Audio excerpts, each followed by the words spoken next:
সপ্তম অধ্যায়ের কন্টিনিউয়েশন, পৃষ্ঠা 264, রচনাধর্মী প্রশ্নোত্তর বা LAQ, মান 8। প্রশ্ন 1, খলিফা যুগ শুরু হওয়ার প্রেক্ষাপট বর্ণনা করো। উত্তর, সূচনা। খলিফা ইনভার্টেড কমার মধ্যে শব্দটির অর্থ হলো প্রতিনিধি বা উত্তরাধিকারী। হযরত মুহাম্মদ ব্র্যাকেটে শাহ ব্র্যাকেট ক্লোজ ছিলেন ইসলামের প্রতিষ্ঠাতা এবং ওই ধর্মমত অনুসারে সর্বশেষ নবী বা ঈশ্বরের প্রতিনিধি। নবীজির উত্তরাধিকার হিসেবে খলিফা পদ প্রবর্তিত হয়। খলিফা যুগ শুরু হওয়ার প্রেক্ষাপট: 1, মহানবীর নির্দেশ। নবীজি তার জীবিত কালে বলেছিলেন ইনভার্টেড কমার মধ্যে, পূর্বে একজন পয়গম্বরের অন্তর্ধানের পর আর একজন পয়গম্বর তার স্থান দখল করতেন। এরপর তোমাদের মধ্যে থেকেই খলিফাগণ অগ্রগামী হবেন। Inverted comma close. নবীজির এই নির্দেশ মেনেই খলিফা পদ ও খলিফা যুগের সূচনা ঘটে। 2, উত্তরাধিকার সমস্যা। হযরত মুহাম্মদ ব্র্যাকেটে শাহ ব্র্যাকেট ক্লোজ এর কোনো জীবিত পুত্র সন্তান না থাকায় তার মৃত্যুর পর নতুন ইসলামী রাষ্ট্রের শাসক এবং রাষ্ট্রনেতা কে হবেন তা নিয়ে সমস্যা দেখা দেয়। এই অবস্থায় মুসলমানদের মধ্যে অনেকেই খলিফা পদ লাভের জন্য উদ্গ্রীব হয়ে ওঠেন। 3, হযরত ওমরের সমর্থন। নানা আলাপ এবং আলোচনার পর হযরত ওমর হযরত আবু বকরের প্রতি নিজের সমর্থন জানান। এই সময় হযরত আলীর কিছু সমর্থক নবীজির পরিবারের মধ্যে থেকে কাউকে খলিফা করার দাবি জানালেও শেষ পর্যন্ত খলিফা পদে হযরত আবু বকরকেই অধিকাংশ মানুষ সমর্থন জানান। 4, খোলাফায়ে রাশেদিন। নবীজির তিরোধানের পরবর্তী 30 বছর ইতিহাসে খোলাফায়ে রাশেদিন যুগ ব্র্যাকেটে 632 খ্রিস্টাব্দ থেকে 661 খ্রিস্টাব্দ ব্র্যাকেট ক্লোজ বা মহান ও পবিত্র খলিফাদের যুগে নামে পরিচিত। এই 30 বছরের সময়কালে 4 জন খলিফা ইসলামী প্রজাতন্ত্র পরিচালনা করেন। তারা হলেন: 1, প্রথম খলিফা হযরত আবু বকর ব্র্যাকেটে রা ব্র্যাকেট ক্লোজ সময়কাল 632 থেকে 34 খ্রিস্টাব্দ। 2, দ্বিতীয় খলিফা হযরত ওমর ফারুক ব্র্যাকেটে রা ব্র্যাকেট ক্লোজ সময়কাল 634 থেকে 44 খ্রিস্টাব্দ। 3, তৃতীয় খলিফা হযরত ওসমান গনি ব্র্যাকেটে রা বিসর্গ সময়কাল 644 থেকে 56 খ্রিস্টাব্দ। 4, চতুর্থ খলিফা হযরত আলী ব্র্যাকেটে রা ব্র্যাকেট ক্লোজ সময়কাল 656 থেকে 61 খ্রিস্টাব্দ। কোরআন ও সুন্নাহর ভিত্তিতে এই 4 জন খলিফা ইসলামী প্রজাতন্ত্রের শাসন কার্য পরিচালনা করতেন বলে তারা খোলাফায়ে রাশেদিন নামে পরিচিত। প্রশ্ন 2, পবিত্র খলিফাদের শাসন ব্যবস্থা সংক্ষেপে আলোচনা করো, অথবা খোলাফায়ে রাশেদিন আমলের শাসন ব্যবস্থা আলোচনা করো। উত্তর, সূচনা। খোলাফায়ে রাশেদিন যুগের ব্র্যাকেটে 632 থেকে 661 খ্রিস্টাব্দ শাসন ব্যবস্থা ছিল উদার, প্রজা কল্যাণকারী এবং ধর্মনিরপেক্ষ। মহানবী গণতান্ত্রিক আদর্শের ভিত্তিতে যে ইসলামী প্রজাতন্ত্র স্থাপন করে যান তারই উপর ভিত্তি করে গড়ে ওঠে ইসলামী শাসন ব্যবস্থা। খোলাফায়ে রাশেদিন যুগের শাসন ব্যবস্থা: 1, কেন্দ্রীয় শাসন। ক, খলিফা। শাসন ব্যবস্থার সর্বোচ্চ ছিলেন খলিফা স্বয়ং। তিনি মহানবীর প্রতিনিধি হিসেবে এবং কোরআন ও হাদিসের অনুশাসন মেনে শাসন কাজ পরিচালনা করতেন। শাসন ব্যবস্থার সর্বোচ্চ ক্ষমতা ভোগ করলেও খলিফা কখনোই শাসন পরিচালনায় স্বেচ্ছাচারী হয়ে উঠতেন না। খলিফারা শান্তি শৃঙ্খলা রক্ষা, শত্রুদের দমন এবং ইসলামী রাষ্ট্রকে সুরক্ষিত রাখা প্রধান কর্তব্য বলে তিনি মনে করতেন। খ, মজলিস ও শুরা বা মন্ত্রণা পরিষদ। মহানবী তার জীবদ্দশায় শাসন পরিচালনার ব্যাপারে আবু বকর, ওমর, ওসমান ও আলী সহ অন্যান্য অভিজ্ঞ সাহাবীদের পরামর্শ নিতেন। এই পরামর্শ সভাই পরবর্তীকালে মজলিস ও শুরা নামে পরিচিত হন। এই পরিষদটি ইসলামী প্রজাতন্ত্রের বিভিন্ন সমস্যার সমাধান সূত্র ছাড়াও প্রাদেশিক শাসনকর্তা নিয়োগ, সৈন্যদের বেতন, রাজস্ব ব্যবস্থা ইত্যাদি বিষয়ে খলিফাকে পরামর্শ দান করত। 2, প্রাদেশিক শাসন ব্যবস্থা। ক, বিভিন্ন প্রাদেশিক বিভাগ। শাসন কার্যের সুবিধার্থে সমগ্র ইসলামী প্রজাতন্ত্র 8টি ভাগে বিভক্ত ছিল, যথা: A, Mecca; B, Medina; C, Syria; D, Basra; E, Kufa; F, Palestine, G মিশর ও এইচ জাজিরা। বি প্রাদেশিক কর্মচারী বৃন্দ। এ ওয়ালি, প্রদেশগুলিতে শাসন কার্য পরিচালনার জন্য ওয়ালি বা গভর্নরদের নিয়োগ করা হতো। ওয়ালি নামে প্রাদেশিক শাসকদের উপর প্রদেশের শান্তি শৃঙ্খলা রক্ষার ভার ছিল। প্রাদেশিক সেনাবাহিনীর প্রধান হিসেবে যুদ্ধের সময় ওয়ালিকে সামরিক অভিযান পরিচালনা করতে হতো। রাজস্ব আদায় এবং প্রাদেশিক কোষাগার সংরক্ষণের দায়িত্বও তাকে পালন করতে হতো। বি আমিল, প্রদেশগুলি আবার বিভিন্ন জেলায় বিভক্ত ছিল। জেলাগুলিতে শাসন পরিচালনায় সাহায্য করতেন আমিল নামে কর্মচারী বৃন্দ। আমিলদের প্রধান কাজ ছিল খারাজ ও জিজিয়া কর আদায় করা। 3 বিচার ব্যবস্থা। খোলাফায়ে রাশেদিন যুগের বিচার ব্যবস্থা ছিল স্বচ্ছ এবং নিরপেক্ষ। বিচার ব্যবস্থার প্রধান লক্ষ্য ছিল সত্য ও ন্যায় প্রতিষ্ঠা করা। বিচার কাজ পরিচালনার জন্য প্রত্যেকটি প্রদেশে খলিফা কোরআন ও হাদিস সম্পর্কে অভিজ্ঞ এবং সৎ ব্যক্তিদের প্রধান কাজী পদে নিয়োগ করতেন। নিম্ন আদালতের রায়ের বিরুদ্ধে উচ্চ আদালতের আপিল করা যেত। পৃষ্ঠা 265। 4 সামরিক সংগঠন। সামরিক দিক থেকে সমগ্র ইসলামী সাম্রাজ্য 9টি ভাগে বিভক্ত ছিল। এখানে একটা ছবি রয়েছে উমাইয়া খলিফাদের আমলে নির্মিত মসজিদ। প্রত্যেক ভাগে একটি সামরিক কেন্দ্র ছিল, যেখানে 10 জন সেনা বিশিষ্ট এক ভারপ্রাপ্ত কর্মচারী সামরিক দায়িত্ব পালন করতেন। প্রধান সেনাপতি বা কমান্ডার ইন চিফকে নিয়োগ করতেন খলিফা স্বয়ং। 5 জনকল্যাণমূলক কাজ। খোলাফায়ে রাশেদিন যুগে জনকল্যাণের স্বার্থে পান্থশালা, সেতু ও সড়ক নির্মাণ, নদী তীরে বাঁধ নির্মাণ, খাল খনন এবং নদ নদী সংস্কার করা হতো।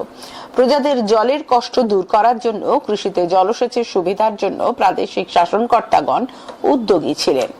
শিক্ষার প্রসারের লক্ষ্যে মসজিদগুলিতে ব্যবস্থা থাকত বায়তুল মাল থেকে দরিদ্র ও অসহায় প্রজাদের ভাতা ও অর্থ সাহায্য দেওয়া হতো। উপসংহার। খোলাফায়ে রাশেদিন যুগের শাসন ব্যবস্থার বিভিন্ন দিকগুলি ছিল পবিত্র ইসলামী যুগের ইতিহাসে এক গৌরবময় অধ্যায়। খলিফা যুগের শাসন ব্যবস্থা একদিকে যেমন ইসলামের উত্থান ও প্রসার ঘটায়, অন্যদিকে তেমন ইসলামিক প্রজাতান্ত্রিক রাষ্ট্রকে স্থায়ী ভিত্তির ওপর প্রতিষ্ঠিত করে। টপিক ডি ধর্ম ও সমাজ, বৈদিক ধর্ম। বহু বিকল্প ভিত্তিক প্রশ্নাবলী বা এমসিকিউ। মান 1। সঠিক উত্তরটি নির্বাচন করো। 1 ঋগ্বেদে সংকলিত সূত্র সংখ্যা। উত্তর 1028টি। 2 অথর্ববেদে সংকলিত সূত্র সংখ্যা। উত্তর 731টি। 3 অথর্ববেদে অধ্যায়ের সংখ্যা। উত্তর 20টি। 4 সাম শব্দের অর্থ। উত্তর গান। 5 ঋগ্বেদের যম হলেন। উত্তর পিতৃলোকের অধিকর্তা।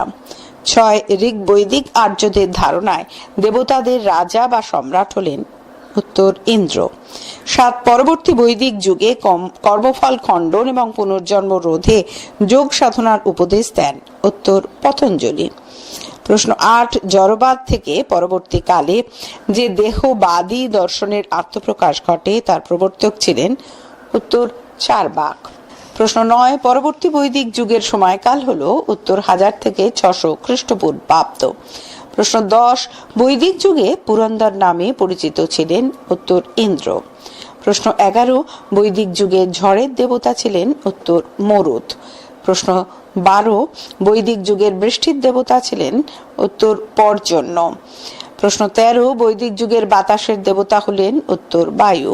প্রশ্ন 14 বৈদিক যুগে মৃত্যুর দেবতা হলেন। উত্তর রুদ্র।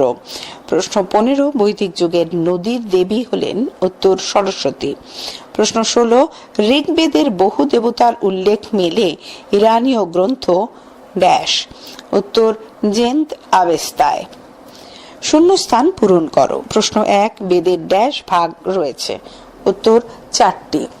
পৃষ্ঠা 266। প্রশ্ন 2 ঋগ্বেদে ড্যাশকে বিশ্ব ব্রহ্মাণ্ডের প্রাণ বলা হয়েছে। উত্তর অগ্নি। প্রশ্ন 3 পরবর্তী বৈদিক যুগে সর্বোচ্চ স্থানাধিকারী দেবতা ছিলেন ড্যাশ। উত্তর ব্রহ্মা। প্রশ্ন 4 পরবর্তী বৈদিক যুগে ড্যাশ মন্ত্র পাঠের মাধ্যমে দেবতাদের আহ্বান করতেন। উত্তর হোত্রী। তথ্যগুলির ওপর ভিত্তি করে সঠিক উত্তরটি নির্বাচন কর। প্রশ্ন 1, ঋগ বৈদিক যুগের দেবতাদের মধ্যে অন্যতম ছিলেন 1 অ্যাপোলো, 2 এথেনা, 3 ইন্দ্র, 4 বরুণ।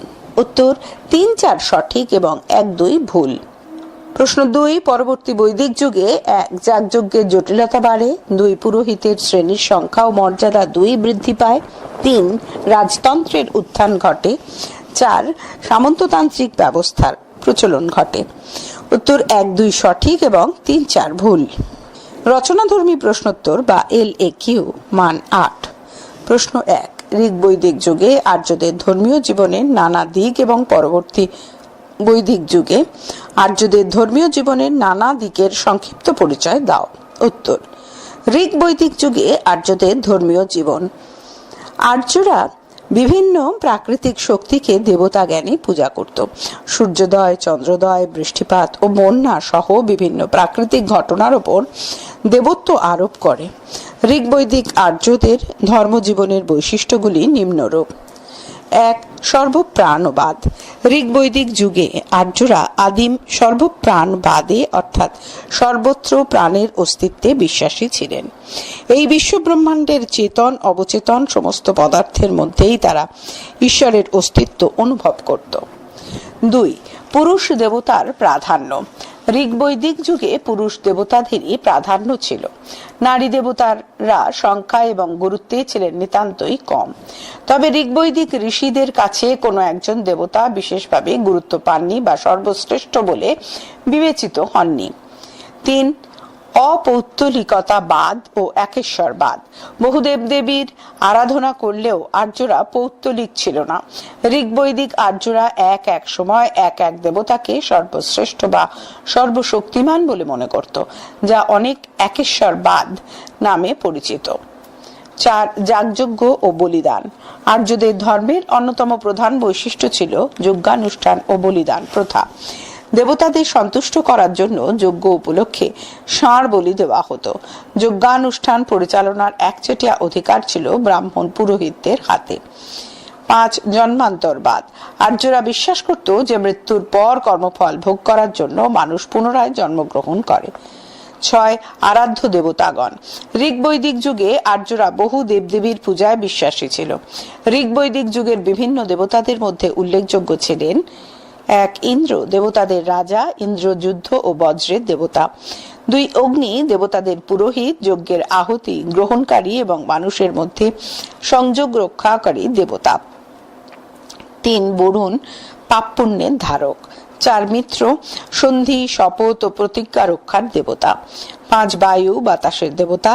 6 সোম, বৃক্ষাদির দেবতা। 7 মরুদ, ঝড়ের দেবতা। 8 পর্জন্য, বৃষ্টির দেবতা। 9 সূর্য, আলোর দেবতা। 10 যম, মৃত্যুর দেবতা। 11 রুদ্র, ধ্বংসের দেবতা। পরবর্তী বৈদিক যুগে আর্যদের ধর্মীয় জীবন। পরবর্তী বৈদিক যুগে আর্যদের ধর্মীয় জীবনে যাগযজ্ঞ এবং ধর্মীয় আচার অনুষ্ঠানগুলি জটিল রূপ ধারণ করে। এ সময় আন্তরিক ভক্তি এবং ধর্মীয় ভাবনায় ঊর্ধ্বে স্থান পেয়েছিল ধর্মের আচার অনুষ্ঠানগুলি। 1 পুরোহিতদের সংখ্যা ও মর্যাদা বৃদ্ধি। যাগযজ্ঞের জটিলতা ও গুরুত্ব বৃদ্ধির সঙ্গে সঙ্গে পুরোহিত শ্রেণীর সংখ্যা এবং মর্যাদা 2 বৃদ্ধি পায়। কাজের বিভিন্নতা অনুযায়ী আলাদা আলাদা পুরোহিতের প্রয়োজন দেখা দেয়। যেমন 1 হোত্রী, যিনি মন্ত্রপাঠ করে দেবতাকে আহ্বান করতেন। 2 উদ্গাত্রী, যিনি সামবেদ গাইতেন। 3 অদ্ভুজ, যিনি পুঁথি থেকে মন্ত্র উচ্চারণ করতেন।